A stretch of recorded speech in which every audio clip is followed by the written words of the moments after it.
পাঠ পাঠ করে অংশ অংশ করে আপনাদের শোনাই, থেমে থেমে আপনারা মনোযোগ দিয়ে শুনুন, যেটা রাসূল সাল্লাল্লাহু আলাইহি ওয়াসাল্লামের বাণী। 1 নম্বর হাদিস,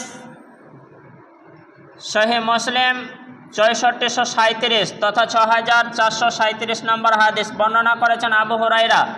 আন আবি হুরায়রা রাদিয়াল্লাহু তাআলা আনহু قال قال রাসূলুল্লাহ সাল্লাল্লাহু আলাইহি ওয়াসাল্লাম, হযরত আবু হুরায়রা বর্ণনা করে তিনি বলছেন, রাসূলুল্লাহ সাল্লাল্লাহু আলাইহি ওয়াসাল্লাম বলেছেন, ইন্নাল্লাহা লা ইয়ানজুরু ইলা সুওয়ারিকুম ওয়া আমওয়ালিকুম ওয়ালাকিন ইয়ানজুরু ইলা আমালিকুম ওয়া কুলুবিকুম।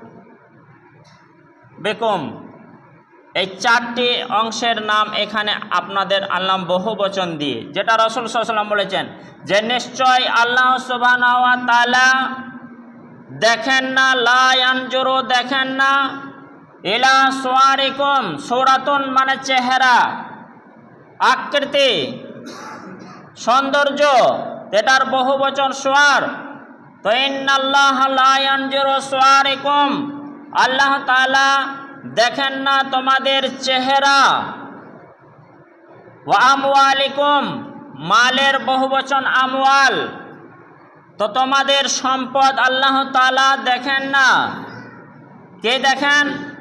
ওয়ালাকিন ইয়ানজুরু ইলা, অবশ্যই আল্লাহ তাআলা তোমাদের দেখেন কুলুবিকুম, কলবুন মানে অন্তর এক বচন, আর কুলুব অন্তরগুলি বহু বচন। আল্লাহ সুবহানাহু ওয়া তাআলা তোমাদের মন, অন্তর, হৃদয়গুলি দেখেন। আর ওয়া আমওয়ালিকুম, তোমাদের কর্ম, ভালো কাজগুলিকে দেখেন। এটা বাস্তব যে আল্লাহ সুবহানাহু ওয়া তাআলা আমাদের যদি সম্পদ দেখতেন, চেহারা দেখতেন, তাহলে অনেক মানুষ জান্নাত থেকে বঞ্চিত হয়ে যেত, আর অনেক মানুষ ফকটিয়াতে জান্নাতে চলে যেত। পক্ষান্তরে অনেক মানুষ কর্মহীন অবস্থায় এই সৌন্দর্যের কারণে জান্নাত হাসিল করে নিত, কিন্তু আল্লাহ তাআলা তা দেবেন না। অবশ্যই দৃষ্টান্তমূলক উপমাটা একবার দেখে নেবেন।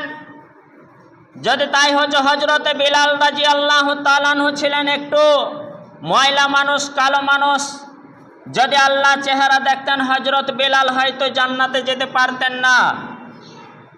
উল্টো দিকে উবাই বিন সুলুল সুশ্রী চেহারা ছিল, সে দিনের বেলায় ভালো কাজ করত, রাতের বেলায় ইসলামের দুশমনি করত, চেহারার কারণে সে জান্নাতে চলে যেত। কিন্তু তা নয়, তা হয়নি। হযরত বিলাল গুণের কারণে জান্নাতে, এবং উবাই বিন সুলুল গুণের কারণে জাহান্নামে, সুশ্রী চেহারা নিয়েও। অন্যদিকে উম্মে জামিল, আবু লাহাবের স্ত্রী, সে হচ্ছে জাহান্নামী। জামিল মানে সৌন্দর্য, রমণী, সৌন্দর্য মহিলা। তো উম্মে জামিল সৌন্দর্যের মা, সে সৌন্দর্যের মা হয়ে সুন্দরী হয়েও সে জাহান্নামী কর্মের কারণে। পক্ষান্তরে আর অন্যান্য মহিলা সাহাবিয়ারা, সাহাবিদের স্ত্রীরা, তারা গুণের কারণে জান্নাতি। আল্লাহ তাআলা তাই যদি দেখতেন, তাহলে জান্নাতি হয়ে যেত অস্ট্রেলিয়ান মানুষ, পাকিস্তানের মানুষ, ব্রিটেন, ইংল্যান্ডের, লন্ডনের মানুষ, ইউরোপের অধিকাংশ মানুষ যারা সুশ্রী চেহারাবান, তারা জান্নাতি হয়ে যেত। অপকর্মে তারা লিপ্ত আছেই আছে। পক্ষান্তরে যারা আফ্রিকার মানুষ, হাবশি মানুষ, যারা ভালো কাজ করতে রয়েছে দিন রাত, লাব্বাইক আল্লাহুম্মা লাব্বাইক লা শারীকা লাকা লাব্বাইক ইন্নাল হামদা ওয়া নি'মাতা লাকা ওয়াল মুলক, যারা বলতেই আছে তওয়াব করার সময় কালো কালো মানুষ, সেই সব মানুষ চেহারা আল্লাহ যদি দেখতেন জান্নাত যেতে পারতো না। কিন্তু তা নয়, বিষয়টা হচ্ছে আল্লাহ তাআলা মানুষের অন্তর দেখেন, আমল দেখেন, চেহারা দেখেন না। তো এখানে আমাদেরকে আমল করে যেতে হবে আল্লাহর কাছে লাভবান হতে গেলে। হাদিস সহিহ মুসলিম 6437 নম্বর হাদিস। পরে এক হাদিসে আম্মার ইবনে ইয়াসির রাদিয়াল্লাহু তাআলা আনহু তিনি বর্ণনা করে বললেন, হযরত ওমরকে আমি বললাম, ওগো ওমর, তুমি আর আমি আল্লাহ রাসূলের সঙ্গে একবার ছিলাম না, যে একবার তখন নামাজে মিস হয়েছিল? তো আল্লাহ রাসূল সাল্লাল্লাহু আলাইহি সাল্লাম বলেছিলেন, কে? যে অপবিত্র হওয়ার কারণে নামাজটা মিস হয়ে গেল। আল্লাহ রাসূল সাল্লাল্লাহু আলাইহি ওয়াসাল্লাম যখন জানলেন পানি পাওয়া গেল না, আমার রাসূল সাল্লাল্লাহু আলাইহি ওয়াসাল্লাম এই বুখারীর হাদিসের অংশটা এখানে আগে বলি, তারপর মুসলিম এটা বলছি, দুই হাদিসের দুই টুকরা দুই রকম এসছে। তো আল্লাহ রাসূল সাল্লাল্লাহু আলাইহি ওয়াসাল্লাম বললেন, এই সাহাবী শোনো, তোমার জন্য আজকের দিনে তোমার ক্ষেত্রে মাটি যথেষ্ট ছিল, মাটি। তো আম্মার ইবনে ইয়াসির বললেন, আমারও শরীর অপবিত্র, হযরত ওমর তোমারও শরীর অপবিত্র, নামাজ কিন্তু একজনের মিস হলো একজনের হলো না, অর্থাৎ আমি কি করলাম, খালি গায়ে মাটিতে গড়াগড়ি দিয়ে দিলাম, খালি গায়ে মাটিতে গড়াগড়ি দিয়ে দিলাম। যেমন বাচ্চা ছেলেরা খেলার সময় গড়াগড়ি দেয়, পাক দিয়ে খেলা করে, সেরকম মাটিতে গড়াগড়ি দিয়ে দিলাম, আমি নামাজ আদায় করলাম। হযরত ওমর একজনের নামাজ আদায় হলো না পানি না পাওয়ার কারণে। আমার রাসূল সাল্লাল্লাহু আলাইহি ওয়াসাল্লাম, এবার মুসলিমের হাদিসের অংশটাতে আসুন, যে রাসূল সাল্লাল্লাহু আলাইহি ওয়াসাল্লাম তাকে ডেকে বললেন, শোনো, তোমরা এরূপ করো, তোমাদের জন্য এটাই যথেষ্ট, তোমরা এরূপ করো, তোমাদের জন্য এটাই যথেষ্ট। এরূপ করো বলতে কি করো, এদিকে খেয়াল করতে বললেন। আল্লাহ রাসূল সাল্লাল্লাহু আলাইহি ওয়াসাল্লাম তাদের বললেন, তোমাদের দুই হাতখানা মাটিতে মারো, তোমাদের দুই হাতখানা মাটিতে মারো, তারপর সেটাকে দুই হাত একত্রিত করে ঘষে নিয়ে ফু দাও, তারপর সেটা নিয়ে মুখমণ্ডলে বুলিয়ে নাও, তারপর ডান হাত দিয়ে বাম হাত, বাম হাত দিয়ে ডান হাত। এই যে হলো তায়াম্মুম, বুখারী মুসলিমের একবারে সহজ জিনিস। ওযু করার সময় আগে হাত, তারপরে মুখ, ওযু করার সময় আগে হাত, তারপরে মুখ, আর তায়াম্মুমের সময় আগে মুখ, তারপরে হাত। কি সহজ, কি সহজ! ক্লাস 4-এ পড়ে, ক্লাস 3-তে পড়ে, ক্লাস 2-এ পড়ে, ক্লাস 1-এ পড়ে, সেও পারবে।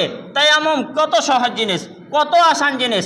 ওযু শিখতে 3 দিন লাগলে তায়াম্মুম শিখতে 1 দিন লাগবে, তাও লাগবে না। আল্লাহ রাসূল সাল্লাল্লাহু আলাইহি ওয়াসাল্লাম কেমন বললেন, যে দুই হাত মাটিতে মারো, দুই হাত ধুলাতে মারো, একত্রিত করে একটু ঘষে ফু দিয়ে ঝেড়ে নাও, মানে ধুলো টুলো মোটা অংশ বালি মাটি লেগে থাকলে ফু দেওয়ার সঙ্গে সঙ্গে চলে যাবে, ফু দিয়ে ঝেড়ে নাও, তারপর সেটা মুখমণ্ডলে একবার বুলিয়ে নাও, তারপর ডান হাত দিয়ে বাম হাতটা, বাম হাত দিয়ে ডান হাতটা, বাস, এটাই শরীর অপবিত্রতা কেটে গেল, পবিত্র হয়ে গেল, এটা ওযুরও কাজ করলো। তারপর তুমি নামাজ আদায় করো, সালাত আদায় করো, এটা তোমার জন্য যথেষ্ট। মুসলিম হাদিস। তাও কিন্তু ছাড় নেই, মাপ নেই। এখানে আবার কিছু মুসল্লি দেখা যায়, কিছু মানুষ দেখা যায়, বলে টপ টপ করে পেশাব পড়ে। এটা প্রত্যেক গ্রামে দু একটা থাকতে পারে।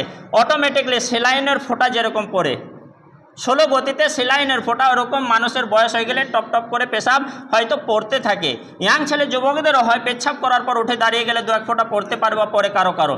তো ওই যে মুরব্বী মানুষ কী করতো, ডবল লুঙ্গি রাখতো, একটা পরনে থাকতো আর একটা কাঁধে রাখতো, ভক্তি মেরে সে ওযু করতো, নামাজ পড়তো।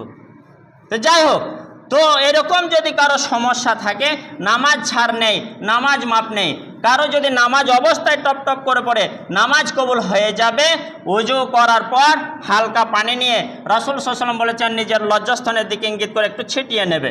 ওযু শেষ হয়ে যাবে, হালকা পানি নিয়ে লজ্জাস্থানের দিকে ছিটিয়ে নেবে। পানি পাওয়া গেল না, তায়াম্মুম করেই নামাজ হবে, কোনো রকম নামাজ মাপ নেই। অনেকজন বাহানা ওসিলা দোহাই দিয়ে থাকে, এরকম হয়। যাই হোক না কেন, কোনো সমস্যা নেই।